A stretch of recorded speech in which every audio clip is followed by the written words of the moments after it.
Olá, irmãos, graça e paz, tudo bem com vocês? Olha aqui a relíquia que eu encontrei no YouTube, vídeo que eu achava que não tinha mais. Nesse vídeo aqui, irmãos, eu estou ensinando sobre o cavalo branco, como eu entendia. E dentro desse vídeo aqui que se encontra aquele erro que eu falei para vocês no podcast número 10. Aquele erro onde eu achava que o cavalo branco era Cristo, e até aqui hoje eu concordo, né? Voltei a pensar dessa maneira. Só que eu achava que esse cavalo já tinha começado a cavalgar lá no tempo de Cristo e que o primeiro selo já tinha sido aberto. Eu não tinha todas as conexões que eu mostrei para vocês no podcast, certo? Olha que interessante esse vídeo. Vamos ver só um pedacinho. É um vídeo gravado Tá aqui, 8 anos. Faz 8 anos que eu gravei esse vídeo. E eu estava fundamentando as duas casas de Israel. Eu vou passar aqui para vocês alguns pedacinhos do vídeo e fazer algumas críticas no próprio vídeo. Mas vocês vão ver que o entendimento já estava muito bom nessa época. Olá, a paz de Cristo. Esse vídeo vai ser um acréscimo para as pessoas que estão estudando comigo sobre Judá e Efraim, sobre a restauração do reino de Israel, por intermédio das promessas feitas a Abraão, Isaque e Jacó, com respeito a Judá e Efraim, sendo os judeus e os gentios. Ok, aí eu vou assimilar isso com os cavaleiros de Apocalipse. Inclusive, se vocês prestarem atenção, na lousa aqui ao lado esquerdo, vai ter o desenho dos cavalos. Quer dizer, vai ter porque eu sei que tinha, né? Não dá para vocês verem. Vamos no minuto número 7, mais ou menos, e olha só como é que eu explicava o cavaleiro branco naquela época. É Judá e Efraim. E te porei, ó Sião, como espada de um valente. Esse valente? Porque para mim curvei Judá como um arco. E o enchi de Efraim, ou seja, Jesus ia vir pegar Judá, curvar como um arco, encher ele de Efraim e começar a lançar. Essas flechas que Jesus ia lançar ia ir como fogo contra os filhos da Grécia, Roma. E te porei, ó Sião. Sião é Judá e Efraim. E te porei, ó Sião, como espada de um valente. Esse valente é Cristo. Essa espada está representando Judá e Efraim, que vão falar da palavra de Deus, espalhando justiça por toda a terra. Agora olha a linguagem de Jesus. Jesus, querendo mostrar que Judá e Efraim são um, ele usa a linguagem figurativa, uma metáfora, figurando Judá em um arco, Efraim como flechas. Você já sabe agora quem que é Judá e Efraim, né?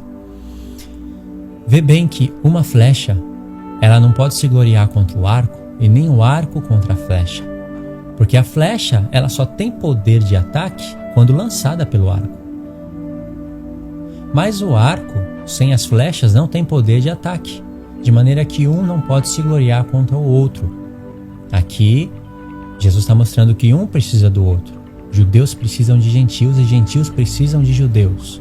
E ambos precisam do arqueiro.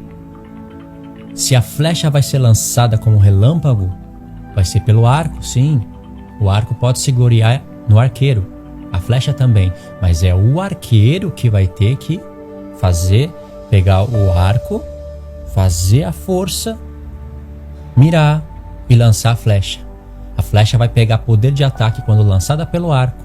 O arco vai ter poder de ataque porque tem a flecha, e os dois vão conseguir alcançar o propósito porque tem o arqueiro. E Deus, querendo mostrar que Judá e Efraim são um, ele figura os dois como a espada de um valente. Uma espada só, Judá e Efraim. Toda essa linguagem vai aparecer em Apocalipse, no primeiro cavaleiro, que é todo de branco, o qual tinha uma coroa, e saiu vencendo e para vencer. Não é o inimigo esse. Ele tem um arco, mas não tem as flechas. Não tá, lá em Apocalipse não fala das flechas. Apocalipse é um livro simbólico, na maioria da parte. Por que não fala das flechas? Depois, esse cavalo volta a aparecer em Apocalipse 19 com mais detalhes. E sai uma espada espada da boca daquele que está montado no cavalo. Aí está Judá e Efraim. E outra, esse cavalo, o qual ele está montado, também fala a respeito de Judá.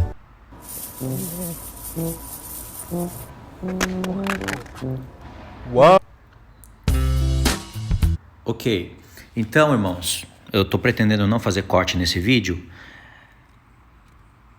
Então vocês viram aqui a parte finalzinha, né, do vídeo. Eu vou tentar procurar aqui a parte número 2, para vocês verem mais um pedaço.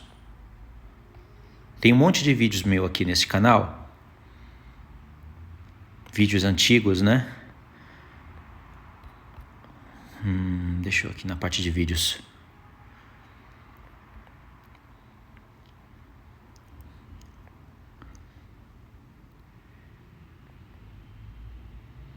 Narração do livro de Gálatas que eu fazia antes, tá vendo? Tem vídeos aqui falando de Judá e Efraim, esses vídeos aqui que eu inventava um monte de coisa na edição. Tem esse vídeo aqui falando que ele nos ressuscitou o terceiro dia.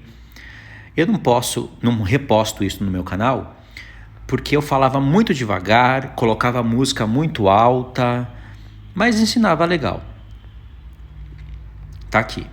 Vamos ver a parte 2. Vai ser pelo arco, sim. O arco pode se gloriar no arqueiro. A flecha também. E Deus querendo mostrar que Judá e Efraim saiu vencendo e para vencer. Não é o inimigo este. Ele tem um arco, mas não tem linguagem metafórica, mostrando que Judá e Efraim são um, que um não pode se gloriar contra o outro, um não pode invejar o outro. É o que está acontecendo hoje. Judeus messiânicos se gloriando contra os gentios, gentios se gloriando contra os judeus, e isso vai mudar, porque isso daqui é profecia. Se é profecia e fala a respeito dos nossos, não só dos nossos tempos, já começou no tempo dos apóstolos. Isso daqui é profecia e Deus vai cumprir. E essas coisas já começaram a acontecer quando Jesus veio, porque quem é que curvou Paulo para ele? Pedro, os apóstolos. Foi Jesus. Isso foi como se ele tivesse pego os apóstolos, figuradamente falando, curvasse eles como um arco poderoso e aí começasse a buscar os gentios, a chamar os gentios para o reino. Isso aconteceu através de Pedro, através de Paulo. Aí Paulo começou a espalhar igrejas. Igrejas, eu digo homens, né? E aí eles precisavam do lugar para congregar. Tudo bem, até aí tudo bem.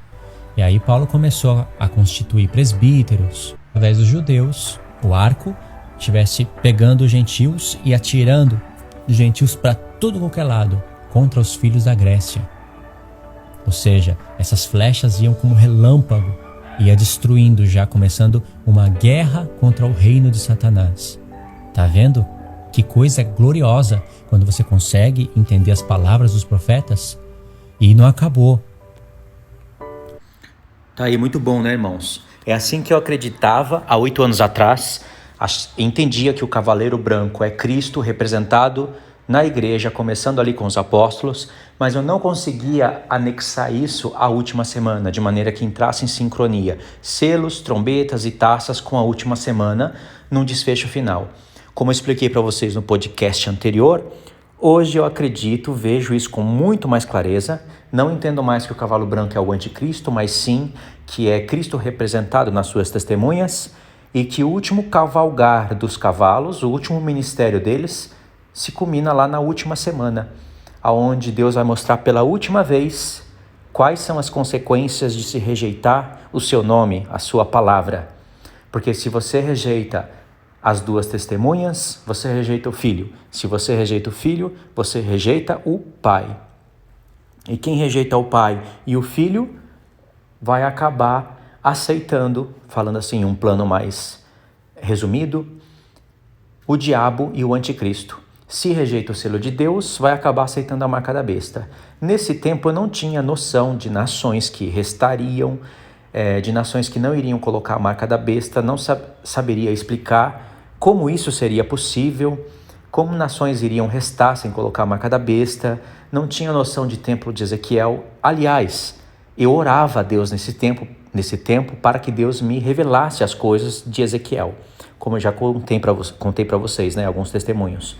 Eu me ajoelhava lá dentro do banheiro de casa mesmo e pedia para Deus a solução dessas coisas. Enfim, é um resumo, né? Se vocês quiserem, eu posto esse vídeo inteiro no canal. Mas o único erro que eu reconheço nesse vídeo é achar que os selos já estavam sendo abertos desde o tempo de Cristo e não me atentava muito bem por esses pontos, né? Faltava ainda bastante, muita luz para eu compreender e anexar tudo. Depois passei a entender que o cavalo branco é o anticristo e ficou mais fácil para conectar isso lá com a última semana. Porém, ainda ficou aquele sinal amarelo. Não conseguia fechar a frase vencendo e para vencer. Não tinha essa noção de arco, porque se nós fôssemos fazer uma busca na palavra sobre arco, nós vamos ver o arco tanto na mão do inimigo como na mão do Senhor. Nós vamos ver tanto o Senhor no seu cavalo como o inimigo no seu cavalo. Então, vai depender da fidelidade do coração da pessoa e de como ela crê. Se ela crê que é o inimigo, então ela vai buscar somente os textos onde o arco está na mão do inimigo para fundamentar o que ela está crendo no momento.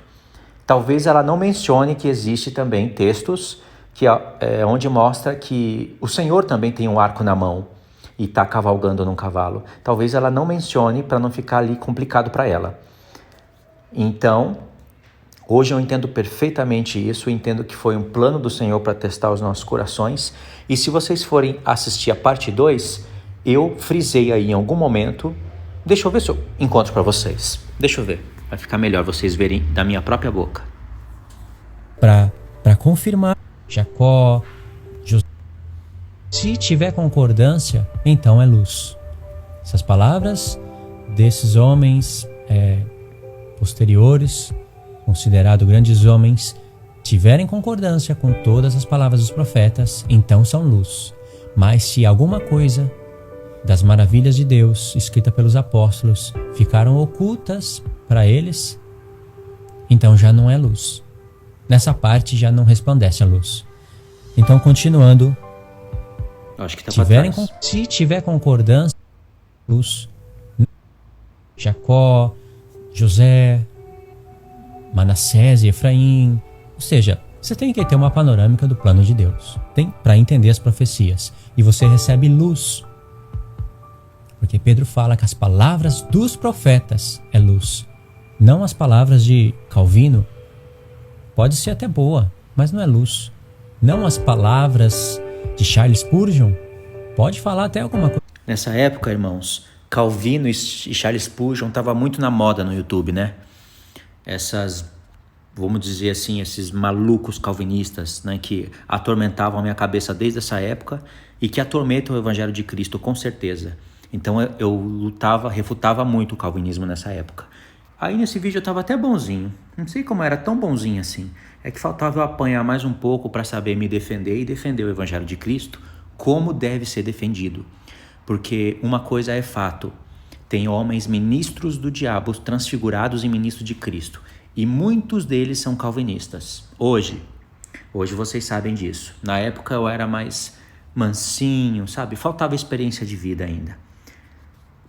Amadureci muito. Mas agora foca no que é mais importante aqui. Coisa boa a respeito do Espírito Santo, mas aí não está a luz. Eles podem errar. Eu mesmo posso estar errando. Minhas palavras, elas não são luz se elas não têm concordância com todas as palavras dos apóstolos e dos profetas. Viu? Eu disse, eu mesmo posso estar errando. E o que aconteceu? Tem um erro grande nesse vídeo. Eu não entendi a sincronização de selos com a última semana.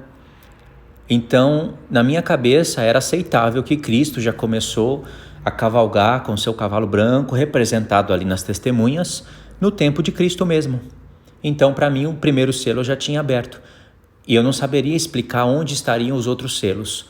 Se começaria a abrir o segundo selo só na última semana ou se ele já foi aberto aí pelas épocas. Então, eu tenho que ficar caçando história para construir o pensamento de selos e trombetas, caçando ele aí pelas histórias, né? É uma coisa que não faz sentido, então eu estava errado.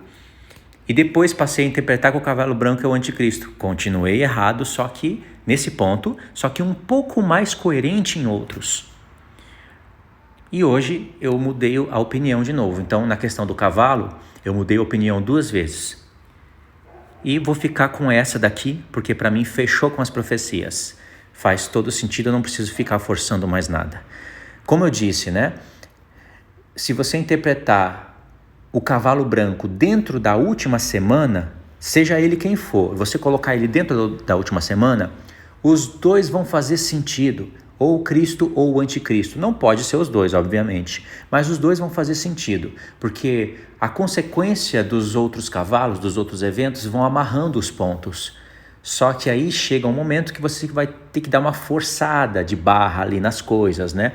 Por exemplo, quando eu pensava que o cavalo branco ele é o anticristo, fechava ali com a última semana, faz sentido muitas coisas, só que a frase vencendo e para vencer, eu não sabia explicar muito bem. Então eu ia lá em Apocalipse 12, 13, né? E falava que a besta fez guerra aos santos e venceu. Então saiu vencendo e para vencer, mas venceu só por um momento, e depois quem venceria era as testemunhas, né? Na ressurreição. É uma explicação, mas para mim ainda eu tinha um sinal amarelo. Não é uma explicação que fecha assim com maestria, né? Agora, essa explicação do cavalo branco ser o Evangelho de Cristo, Cristo sendo representado na pureza da palavra, nas duas testemunhas, e ela saindo vencendo e para vencer, fecha. Então, se você coloca o cavalo branco dentro da linha da última semana, as duas linhas vão fazer sentido por determinados momentos. Agora, se você tira o cavalo branco da última semana, aí as coisas já não começam a fazer sentido. Entendeu? Então, realmente é um teste, uma equação do Senhor. Só um desses pontos podem estar corretos, os dois não podem estar corretos. E aí fica aquele enigma, né? Uma outra coisa que não parece ser coincidência. As cores dos cavalos, eles apontam para as bandeiras do islamismo. Vocês sabem disso, né? E faz muito sentido, porque a maioria dos países islâmicos tem aquelas cores nas suas bandeiras. Tem países que não tem todas as cores, mas se você pega a maioria das bandeiras dos países islâmicos, né, os que negam o Filho, negam o Pai, negam o Evangelho, blasfemam contra Deus, dão uma outra personalidade para Jesus, um profeta menor que se casou, que não morreu, mas subiu aos céus vivo, né, e vai descer para julgar o mundo debaixo da autoridade de Mohammed. Então, você vê aí, é obra do diabo pura, né? Então, você vê que tem um padrão de cores, né, estabelecido. Agora que se você interpreta que o cavalo é branco, que o cavalo branco é Cristo, essa teoria já não começa a fazer tanto sentido, né? Mas eu entendo isso como uma dica número 2. É como se o Senhor deixasse uma dica, sabe aquela deixa? Tipo assim, a interpretação que eu estou dando é essa, mas eu também aproveito para deixar uma dica para vocês. E eu tenho vários exemplos para mostrar isso, os quais eu não vou falar aqui para não ficar grande demais. Mas o Senhor não fala só uma coisa ou duas em determinadas profecias. Tem profecias que ele fala 2, 3 coisas e parecem ser até contradição. Por exemplo, Nabucodonosor. Ele é figura exata do anticristo. Tanto é que a cabeça da estátua é Nabucodonosor, né? Uma mentalidade babilônica. E a estátua, ela forma uma imagem de um homem, né? E ela só cai no final, quando a pedra bate nos pés da estátua. Então, se você estudar a estátua pela perspectiva do Apocalipse, você não vai ver somente 4 reinos ou 5 reinos na estátua. Você vai ver ali todos os reinos, as 7 cabeças da besta e a própria estátua sendo o 8º rei. É uma visão muito profunda, tá vendo? Primeiro, Deus mostrou 4 reinos na estátua. Babilônia, Pérsia, Grécia e Roma. E aí se estende até o fim para mostrar ali os dedos com barro de ferro. É uma visão simples, profunda, porque é a palavra de Deus, mas a camada mais simples. Depois você vai começar a enxergar mais coisas em Daniel 7, né? E quando chega em Apocalipse, você já vê outras coisas na estátua. As mesmas regiões, mas agora com países diferentes. Ou seja, amplificou o entendimento. Ou seja, é uma segunda informação dentro da estátua, né? Só que o próprio Nabucodonosor foi salvo, se tornou servo do Senhor. Como a gente entende isso? Lendo Daniel 4. E em Daniel capítulo 8, nós teríamos outro exemplo para mostrar que Deus fala 2, 3 coisas através de uma figura. Então, tem a mensagem principal de Deus, mas também tem aquelas dicas que ele deixa, né? E elas não estão se contradizendo. Então eu acredito que a mensagem principal em falar dos cavaleiros é mostrar o evento final da história, né? O último cavalgar deles, porque vocês viram que eles já cavalgaram no final das 70 semanas, que serve até de alusão ao final dos... Errei. Volta, porque aqui não tem como cortar. Os cavalos já cavalgaram lá no final dos 70 anos de cativeiro, que serve como um reflexo para o final das 70 semanas. E a gente entende que esses cavalos, eles sempre cavalgavam pelo mundo, né? Não foi a primeira vez ali em Zacarias, mas Deus pontuou aquilo para a gente entender todo o restante da história. Desde quando há evangelho sendo pregado, evangelho sendo rejeitado, paz sendo tirada da terra, muita guerra, sangue e tempos tenebrosos, né, de fome. A cor preta também significa tempos tenebrosos, né? A gente não tem luz somente pelo Apocalipse olhando para as cores. A gente sabe que o branco representa a paz. A gente sabe que o vermelho representa em primeiro lugar sangue, vinho, sangue, né? O próprio vinho é usado como alusão a sangue também nas Escrituras, não somente ao Espírito do Senhor. O preto é trevas. E aí tem a cor lá verde, né? Que alguns pensam que é amarelo, mas é verde. Então a gente tem pela lógica já a representação das cores, mas no próprio Apocalipse mostra. O branco, não fala o que é, deixa no mistério para a gente interpretar, né? Aquele enigma, se é o anticristo com a falsa paz ou é uma verdadeira paz sendo pregada. O vermelho, a gente sabe, tem a espada, é a cor vermelha, é guerra.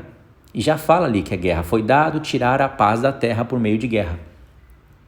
Então, tira a paz. Significa que tinha paz na terra antes. Foi dado a tirar a paz.